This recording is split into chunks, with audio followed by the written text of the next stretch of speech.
Therefore, I think we're living in a time of extreme polarities. I think that things have to be pulled apart. Polarity, if you look at even studies in chaos theory, that there always has to be extreme polarities before there's a reorganization. Mm-hmm. And everything that is not consistent with a new level of energy or new level of consciousness is going to spiral apart. So think about it. Every system in nature, before it evolves, goes through a period of chaos. It's just the way it is. And so information is what is causing this whole thing to accelerate, because you don't need an authority any longer to gain information. You don't need a priest or a rabbi or a teacher. You don't need a doctor to gain information. Because of technology, information is so accessible. So every time you learn knowledge, you become more conscious of the way things really are. And if you become more aware and you become more conscious, you can't have consciousness without energy. So there's an elevation globally of energy taking place. In fact, if I think back 5 years ago or 10 years ago and I walked out in front of an audience and I had to work to get an audience to a certain level of understanding, those days are over and we'll never go back to that again. Everybody is informed. So that greater level of energy, that greater level of consciousness is causing old systems and old paradigms to begin to spiral out. And so whether you're looking at the environment, politics, economics, religion, education, journalism, medicine, all of those paradigms are beginning to unravel because they're no longer consistent with a greater level of energy. So how then do we face these challenges is the big question, because if we face them in fear, then it's the very emotion and energy of fear that created them in the first place. If we face them with hostility and anger, well, we are going to be reacting and recreating the same outcome. So we have to embrace this understanding, not as in a separate way of like, you're over there and I'm over here, because that's the lie that we've been told, that separation is the way things really are. And in fact, in the quantum, everything is connected by an invisible field of energy, everything material, in fact. So then how do you unify everything material? And it's that elevated emotion called love or gratitude. So then when we begin to come from that level of consciousness, we experience less separation. In fact, our heart begins to open, our field around our body begins to expand, and that field around the body that begins to expand actually touches every other thing that's material from an immaterial place.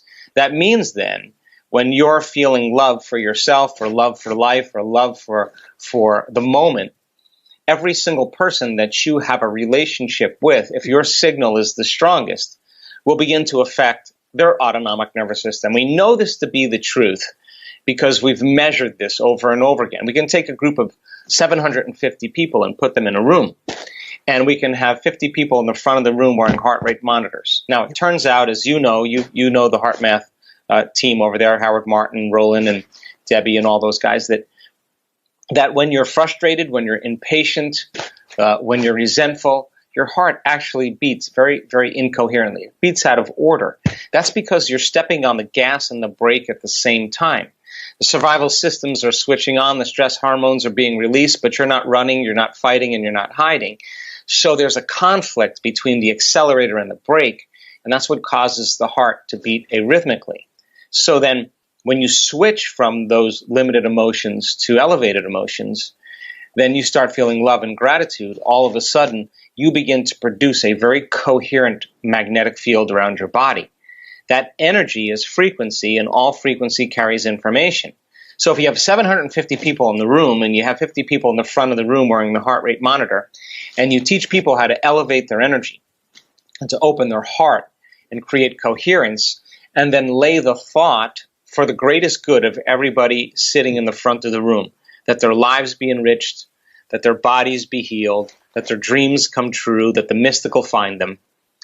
When you see the majority of those people wearing the heart rate monitors all go into heart coherence at the exact same time, in the exact same day, on the exact same meditation, you have to scratch your head and realize that there is no separation. In fact, it is that energy that binds all of us. So now, how do you change the world then is the next question, because if you're seeing those non-local changes, then those people that are feeling heart coherence every person they're in a relationship with, that they are networked with, to some measure or some degree, will have an effect on their autonomic nervous system. Well, they'll feel more coherent or more loving in that moment. So then if you get a group of people all doing this around the world, and HeartMath has done great research on Project Coherence to show that, in effect, that it can happen on opposite sides of the world, you get enough people doing that, you start seeing everybody coming from the place of love. Now, what does that do? Something emerges. A new species, a new consciousness emerges, where we're all acting as one mind. The beauty behind those birds and those fish is when you look at them, they look at like one organism. They look like a bigger organism than they really are. The individuals are making up the whole, but they're connected and they're acting as one mind. So then the antithesis is also true. The way you control people and cause them to believe that they're separate is to create the stress hormones, because when stress hormones are released, the opposite happens. You contract. The energy of field around your body is being used. The vital life force is being used and turned into chemistry, and the field around your body shrinks. Now you feel more like matter and less like energy, more like particle and less like wave. The very hormones of stress really endorse our senses, and we become materialists. So if we can't see it or smell it or hear it or taste it or feel it, it doesn't exist. And those chemicals then cause us to feel separation, because our senses fool us into believing you're over there and I'm over here.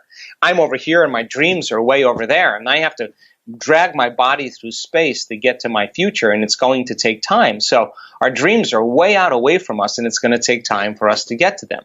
So now, get a community of people together that are all resonating at that frequency, you start to see dramatic changes that will begin to take place in crime rates, in violence, in economic growth as a result of a new energy. Now, but here's the deal. If you measure those changes when, say, in a peace-gathering project where thousands of people are focusing on peace, and you start seeing changes in crime and violence and everything else, when those peace-gathering projects end, violence and crime return back to the same level again. So it's not enough to just think it. We have to live it. We have to live that prayer every single day. We have to demonstrate peace. We have to embody it. We have to do it with our eyes open. We have to demonstrate it so that we give others permission to do the same. And so then the question is, then how do you become supernatural? Well, you have to first start doing what feels unnatural. Mm-hmm. That means when everybody else is in fear, that's when you show courage. When everybody else is hostile and angry, that's the time to show love and compassion. When everybody else is in lack and poverty, that's the time to give. And I think that gives people permission to do the same because of mirror neurons. We want to emulate that behavior, and it counts the most in those moments. It doesn't count when everything is comfortable and okay. It counts the most when you should be doing something else. And if you're able to go against those years, thousands of years of genetic programming hardwired into our survival centers, all of a sudden other people will begin to do the same, and you will see an emergence of a new consciousness.